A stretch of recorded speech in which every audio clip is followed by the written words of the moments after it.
Hello दोस्तों, welcome to vintage world. चलिए आज बात करते हैं हेवनली फ्लेम्स के बारे में। आज हम जानेंगे 22 तरह की हेवनली फ्लेम्स क्या क्या है और 23वां हेवनली फ्लेम वो कौन सा है और जियान कौन कौन सा अपने पास रखेगा। इस वीडियो के बाद हेवनली फ्लेम से रिलेटेड कोई भी डाउट आपके मन में नहीं रहेगा, इसलिए एंड तक जरूर देखिए। दोस्तों, आपने तो सुना होगा कि VTTH में जिसके पास भी हेवनली फ्लेम्स रहता है वो बहुत ही ज़्यादा एक्स्ट्रा ऑर्डिनरी पर्सन रहता है।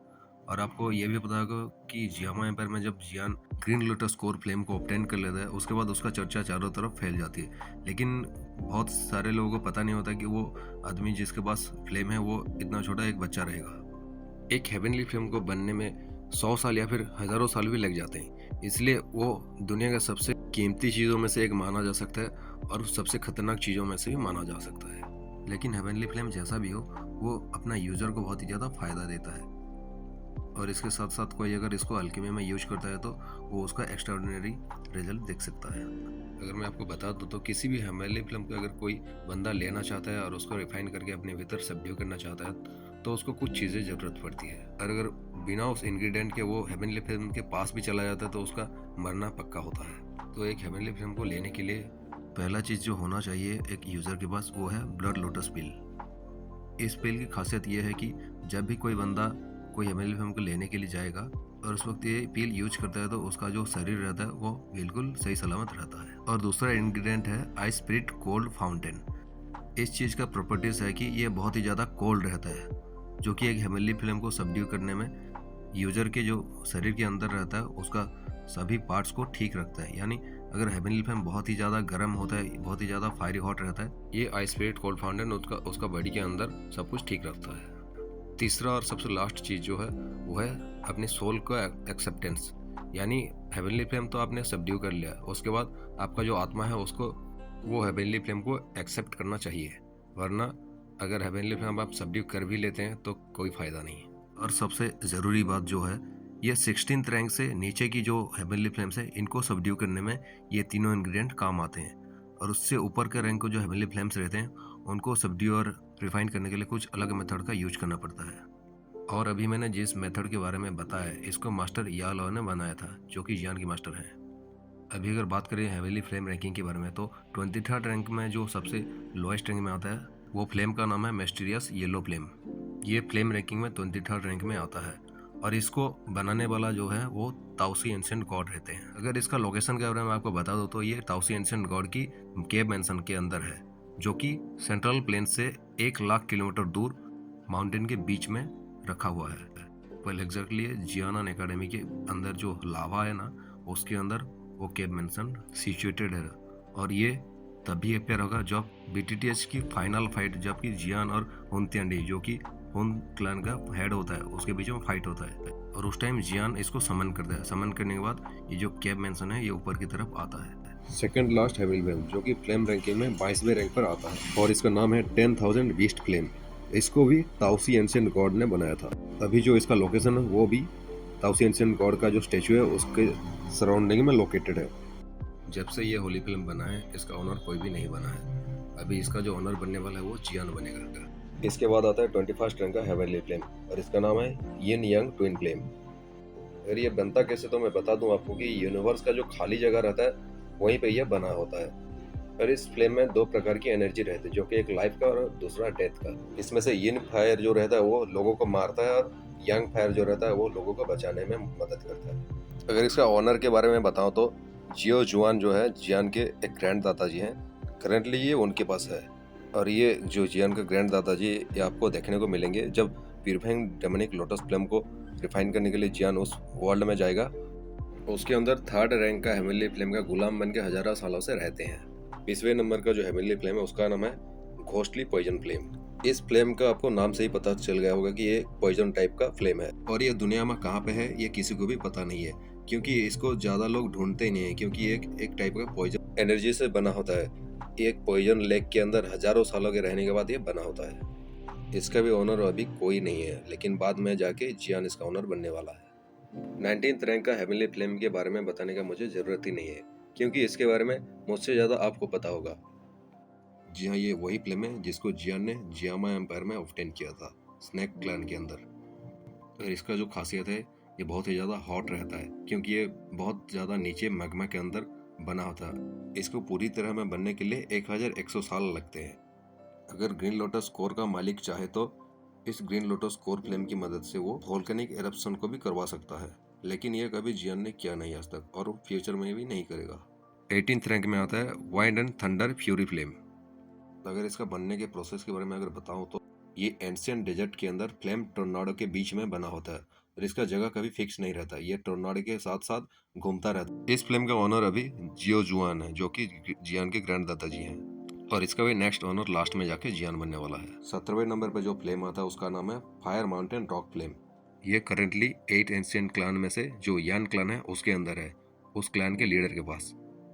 ये दिखने में रेड, ऑरेंज और येलो की तरह दिखता है, ये एक लावा की तरह दिखता है।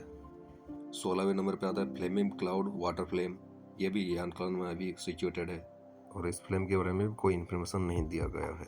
15वें नंबर पे जो आता है वो भी आपको पता ही होगा क्योंकि उसका नाम है सी हार्ट फ्लेम और ये हन फेंग के पास था। जब ये हॉल ऑफ सोल के हाथों में पड़ गया था उसके बाद ये ओल्ड मूगू के पास आ जाएगा, जो कि एक हॉल ऑफ सोल के मेंबर है। इसके एबिलिटी के बारे में ज़्यादा कुछ बताया नहीं गया है, लेकिन इसका एक खास एबिलिटी है जो कि इसके जो निचले वाला जो हेवनली फ्लेम्स रहता है उनको ये अच्छी तरह से ओवर पावर कर सकता है, यानी उसको स्ट्रेंथन कर सकता है। 14th रैंक में जो होता है वो है फलन हार्ट फ्लेम और इसके बारे में भी आपको पता ही होगा। ये फ्लेम को लेने के लिए मास्टर यालो और जियान दोनों एक प्लानिंग के साथ इनर एकेडमी में आए थे और वो लोग सक्सीड भी हो जाते हैं। इस फ्लेम को बनने में भी 1000 साल से ज़्यादा लगा था, जो कि इनर एकेडमी के नीचे माग्मा लेक के अंदर सिचुएटेड है। और इसका जो पहला ओनर थे वो थे टियान हो जुंजे। और मैं अगर आपको बता दूं तो 10,000 साल पहले टियान हो जुंजे इस द्वेकी कैंटीन में बवाल मचाते थे इस फ्लेम से, और उनका जो एक टियान क्लास का टेक्निक था five ring fire expelling technique, जो कि अभी करंटली बीटीटी चुहान में जियान को मिल चुका है। इसकी खासियत के बारे में बताऊं तो ये जिसके पास भी रहता है उसका ट्रेनिंग स्पीड दुगनी रफ्तार से बढ़ने लगती है। लेकिन इसका एक नेगेटिव इम्पैक्ट भी है, जिसको भी ये कल्टीवेशन करने की मौका मिलता है उसके अंदर एक फायर पॉइजन रह जाता है और इस फायर पॉइजन को निकालने के लिए उसको या तो कोई डिफरेंट टाइप का मेडिसिन को यूज करना पड़ता है या फिर कोई दूसरी हेवनली फ्लेम की मदद से इसको बाहर निकालना पड़ता है। और इसका जो खतरनाक इम्पैक्ट जो पड़ता है वो सोल के ऊपर पड़ता है। अगर कोई बंदा इसको यूज करके किसी का सोल बॉडी को डिस्ट्रॉय करना चाहता है तो वो आराम से डिस्ट्रॉय हो जाता है। मैं उन्हीं सोलों के बारे में बात कर रहा हूँ जो थोड़ा सा वीक रहते हैं, यानी एक दावहंग लेवल के बंदे को मारने में ये ज़्यादा समर्थ नहीं है। 13वें नंबर पे आता है टर्टल स्पिरिट आर्थली फ्लेम। ये एक टर्टल के आकार का रहता है और ये अभी याओ क्लैन में सिचुएटेड है। 12वें नंबर पे जो फ्लेम आता है उसका नाम है 9 ड्रैगन लाइटनिंग फ्लेम। ये फ्लेम एक ड्रैगन के शेप का रहता है और इसका अभी का लोकेशन जो है वो बर्निंग फ्लेम वैली में है और ये बहुत ही पुराने समय से उस वैली में रह रहा है, इसलिए हम मान सकते हैं कि ये जो फ्लेम है वो बर्निंग फ्लेम वैली का बहुत ही ज़्यादा पालतू बन चुका है। कोई भी बंदा अगर इस फ्लेम को ऑब्टेन कर भी लेता है तो पूरी तरह से उसका स्वीकृति नहीं पा सकता क्योंकि ये बर्निंग फ्लेम वैली से एंशियंट टाइम से रिलेटेड है। इसका owner currently burning flame valley का चीफ है, लेकिन लास्ट में जाते जाते जियान भी इसका ऑनर बन जाएगा। 11वें नंबर का फ्लेम भी आपको पता होगा क्योंकि ये बोन चिलिंग फ्लेम है। ये मास्टर यालो के पास था, अभी जियान के पास है।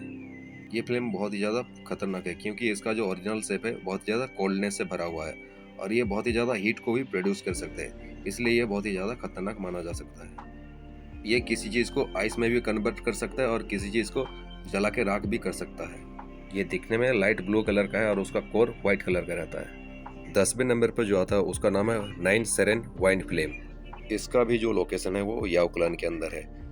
दोस्तों मैं आपको बता दूं कि याओ क्लैन के अंदर बहुत ही ज़्यादा हेवनली फ्लेम रखे हुए हैं क्योंकि याओ क्लैन एक एल्केमिस्ट का क्लान है और एल्केमिस्ट को ही सबसे ज़्यादा फायदा होता है हेवनली फ्लेम से। इसको जो खासियत है ये एक अजीब तरह की साउंड को प्रोड्यूस करता है जो कि सामने वाला बंदे को पूरी तरह से अनस्टेबल करता है और वो अपना आपा खो बैठता है। 9th नंबर पे जो आता है हेवनली फ्लेम वो तो आपको पता ही होगा क्योंकि ये पील टावर में सिचुएटेड है अभी के वक्त पे और इसका जो पहला ओनर है वो ताउसी एंशिएंट गॉड है और इसका दूसरा ओनर जो बनेगा वो जियान बनेगा और ये तीसरा हेवनली फ्लेम होने वाला है जिसको ये ऑब्टेन करेगा। ये स्टार्स के बीच में बना होता है, यानी तारों की दुनिया में बना होता है और इसका जो जिंदगी रहता है कभी ख़त्म नहीं होता। जब तक तारे रहेंगे आसमान में तब तक ये जिंदा रहता है, इसलिए इसको जो सबड्यू करता है उसके लाइफ स्पैन जो है बढ़ जाता है और वो बंदा तब तक नहीं मरेगा। उसका अगर बॉडी का छोटा सा भी पार्ट अगर बचा हुआ है तो उसके वजह से वो जो हेवनली फ्लेम है उसको जिंदा कर देगा। 8वें रैंक का फ्लेम है रेड लोटस ये फ्लेम। ये भी यान क्लान में सिचुएटेड है। और आपको ये भी पता होगा कि जो मास्टर या लावा हैं वो भी यान क्लान से बिलोंग करते हैं। कुछ चीज़ों की वजह से उनको अपने क्लान से भगा दिया गया था। इसका एबिलिटी के बारे में कुछ पता नहीं है। 7वें नंबर का हेवनली फ्लेम है 9th सेरेन गोल्डन एंसेस्टर फ्लेम। ये भी यान क्लान में लोकेटेड है। इसका यूजेस भी जो है यान क्लान वालों के लिए बहुत ही ज़्यादा खास है। अगर किसी के पास ये फ्लेम है तो फाइट के बीच में अगर वो सेम लेवल का बंदे के पास कितना भी अच्छा कल्टीवेशन मेथड हो, ये उसको हराने में बहुत ही ज़्यादा मदद करता है। हाँ, लेकिन ये जियान के कल्टीवेशन मेथड पे लागू नहीं होता है। 6वें नंबर का फ्लेम का नाम है 8 वेस्टलिन डिस्ट्रक्शन फ्लेम। ये भी यान क्लान में सिचुएटेड है और इसको एक हाई क्लास का हेवनली फ्लेम माना जा सकता है यान क्लान के अंदर। और इसका एक सबसे खास इस्तेमाल जो है, ये किसी भी कल्टीवेटर को एक द्विकी विंग्स प्रोवाइड कर सकता है हेवनली फ्लेम का बना हुआ। और ये विंग किसी भी द्विकी विंग से बहुत ज़्यादा पावरफुल रहता है और इसका स्पीड जो है बहुत ही टेरिफाइंग लेवल का रहता है। अगर जियान का बोन विंग्स को भी इससे कंपेयर करें तो ये जियान का बोन विंग्स यहाँ पे हार जाएगा। 5वें नंबर का जो हेवनली फ्लेम है उसका नाम है लाइफ स्पिरिट फ्लेम। ये बहुत ही ज़्यादा खास फ्लेम है। इसको फाइट में इस्तेमाल नहीं किया जा सकता, लेकिन इसको जो भी बंदा पोजेस करता है उसका जो लाइफ टाइम है उसका वैलिडिटी बढ़ जाता है। और इसकी मदद से कोई भी अल्केमिस्ट चाहे तो बिना किसी इंग्रेडिएंट का भी वो एक पिल को बना सकता है। इसके लिए उसको सिर्फ सीड्स का ज़रूरत होती है, जो भी किसी भी टाइप का सीड से चल जाता है। ये उसी सीड से उस इंग्रेडिएंट को बना के उसको रिफाइन कर देता है। चौथे नंबर पर जो हेवनली फ्लेम आता है उसका नाम है गोल्ड एम्परर इंसिनरेटिंग हेवनली फ्लेम। और ये फ्लेम जो है गू क्लैन के अंदर भी यूनर के पास है। ये बहुत ही ज़्यादा मिस्टीरियस और बहुत ही ज़्यादा पावरफुल माना जा सकता है। ये भी थोड़ा सा प्यूरिफाइंग डेमोनिक लोटस फ्लेम की तरह रहता है। और इस फ्लेम को बहुत ही कम लोग रहते हैं जिसको कंट्रोल कर पाते हैं। और ये ग्रुप क्लैन के अंदर पुराने समय से चलता आ रहा है कि वो उनका एंसेस्टर के पास था, अभी इनके पास है। तीसरे नंबर के हेवनली फ्लेम के बारे में अगर बताओ तो उसका नाम है प्यूरिफाइंग डेमोनिक लोटस फ्लेम। और इस फ्लेम को ढूंढने के लिए जियान पूरे 10 साल का टाइम बिता देता है, क्योंकि इसका जो मैप रहता है वो टुकड़ों में बटा होता है। और जब इसका पूरी की पूरी मैप जियान को मिल जाता है तब उसका जो पहला ओनर था उसका स्वीकृति जियान को मिल जाता है, जिसकी वजह से इस फ्लेम को कंट्रोल करने में बाद में काम आता है। क्योंकि थर्ड नंबर का हेवनली फ्लेम बहुत ही ज़्यादा पावरफुल रहता है, क्योंकि इसके पास एक फायर स्पिरिट रहता है, यानी एक ये इंसान की तरह खुद को कन्वर्ट कर सकता है। इसका खासियत है ये किसी भी चीज़ को, दुनिया की किसी भी चीज़ को प्यूरिफाई कर सकता है, यानी कि किसी का सोल को भी ये पूरी तरह से प्यूरिफाई करके उसको खुद के अंदर सब्ड्यू करने में सफल हो सकता है। और किसी भी तरह के हेवनली फ्लेम को भी ये प्यूरिफाई करके अपने अंदर समा सकता है। जब ये फॉर्म होता है तो उसका जो स्पिरिट रहता है वो एक बेबी टाइप दिखता है, और जियान उसको जियोली के नाम से और लिटिल ई के नाम से भी बुलाता है। और कुछ इसका एबिलिटीज़ ऐसे भी हैं कि किसी भी बंदे के ये अपने अंदर इल्यूजन में फंसा के ज़िंदगी भर के लिए कठपुतली बना सकता है। और इसका इंटेलिजेंस जो रहता है वो एक इंसान की तरह भी रहता है। इसका जो कलर रहता है वो मिल्की वाइट कलर का रहता है। ओरिजिनली जो इसका कलर रहता है पिंक कलर का रहता है। जब जियान इस द्विकी कंट्री में एक डूडी बन जाता है तब जियोली की और जियान के बीच में बहुत ही ज़्यादा अच्छा फ्रेंडशिप हो चुका था, इसलिए वो जियोली को सभी फ्लेम्स को निगलने के लिए यानी डिवोर करने के लिए बोलता है। उसके बाद जियोली सभी फ्लेम को सबड्यू करके जियान के साथ हमेशा के लिए रहता है और वो डूडी वर्ल्ड में भी जाता है। अगर दूसरा फ्लेम के बारे में बात करूँ तो ये बहुत ही ज़्यादा खतरनाक फ्लेम है और इसका नाम है निहिलिटी डिवोरिंग फ्लेम। सच बताऊँ इसका जो पावर है इतना खतरनाक लेवल का है, ये एक 9 स्टार दाओसन के बराबर का बंदा माना जा सकता है। और ये किसी भी चीज़ को डिवोर कर सकता है, यानी भी इस दुनिया में जो किसी भी चीज़ रहेगा उसको वो अपने अंदर डिवोर कर सकता है, यानी खा सकता है उसको। और ये थर्ड रैंक का हेवनली फ्लेम का दुश्मन भी मान सकते हैं। ये फ्लेम जो बना था ये नथिंगनेस से बना था, यानी इस फ्लेम के रिगार्डिंग एक डायलॉग याद आ रहा है जो कि शिव जी ने कहा था। वो कहते कि इस दुनिया में जहाँ कुछ भी नहीं है वहाँ भी मैं हूँ, इस दुनिया के हर कण कण में मैं हूँ। लिटरली ये जो फ्लेम है वो उसी तरह का फ्लेम है, मतलब नथिंगनेस, यानी ये कुछ नहीं से बना है, इसलिए ये किसी भी चीज़ को डिवोर कर सकता है, किसी भी चीज़ को निगल सकता है। और ऐसे खतरनाक चीज़ भी खतरनाक लोगों के पास है, क्योंकि ये हॉल ऑफ सॉल के चीफ के पास है, यानी हुन क्लैन के चीफ के पास है। और इसका जो यूजेस है वो दो लोग करते हैं, इसका सीड के रूप में करते हैं। एक हेवनली सीड रहता है और दूसरा अर्थ सीड रहता है। और इसको पूरी तरह से कंट्रोल कोई भी नहीं कर पाता था, लेकिन बाद में जब डोडी बनने का टाइम आता है उस टाइम उन त्यांडी इसको पूरी तरह से सबड्यू कर लेता है। और लास्ट और सबसे नंबर 1 जो फ्लेम है वो है एम्परर फ्लेम। और उसका कोई एग्जिस्टेंस नहीं है। बस ये इसका एग्जिस्टेंस ये है कि ये तभी बन सकता है जिसके पास फ्लेम मंत्र होगा और उसके पास 22 तरह के फ्लेम होगा। यानी जियान जब फ्लेम का एम्परर बन जाता है उस टाइम सभी फ्लेम्स जो रहते हैं इसके आगे सरेंडर कर देते हैं, और उसी टाइम पे जो हुनत्यानी के पास जो निहिलिटी हेवनली फ्लेम रहता है वो भी जियान के पास फोर्सफुली आ जाता है और उसके पास सरेंडर हो जाता है। और उसके बाद होता है एम्परर फ्लेम का जन्म, यानी जियान खुद में ही एक फ्लेम बन जाता है। अभी उसके हाथ में जो फ्लेम निकलेगा वो होगा एम्परर फ्लेम, जो कि वो 2D कंटेनर में लेके आएगा। और 2D कंटेनर में एक अलग ही तरह के फ्लेम रहते हैं जिसको कि होली फ्लेम बोल के कहा जाता है। और ये हेवनली फ्लेम्स उससे तो बराबरी नहीं कर सकते, लेकिन एक तरह से उसका लोअर लेवल का फ्लेम के बराबर हमें मान सकते हैं। तो अगर आपको मालूम है तो मैं अभी BTTH2 के बारे में एक्सप्लेन कर रहा हूँ, और उसी के बीच में ये जो होली फ्लेम्स है वो आएंगे, क्योंकि हेवनली फ्लेम यहाँ पे ज़्यादा काम नहीं आने वाला है। हाँ, काम तो आएगा लेकिन ये होली फ्लेम के बराबर नहीं माना जा सकता, इसलिए वो उसको होली फ्लेम लेना पड़ेगा और फिर उसको फ्लेम मंत्र के हिसाब से उसको मर्ज करेगा। तभी देखते हैं कि कितना ज़्यादा पावरफुल जो फ्लेम है बन के आएगा।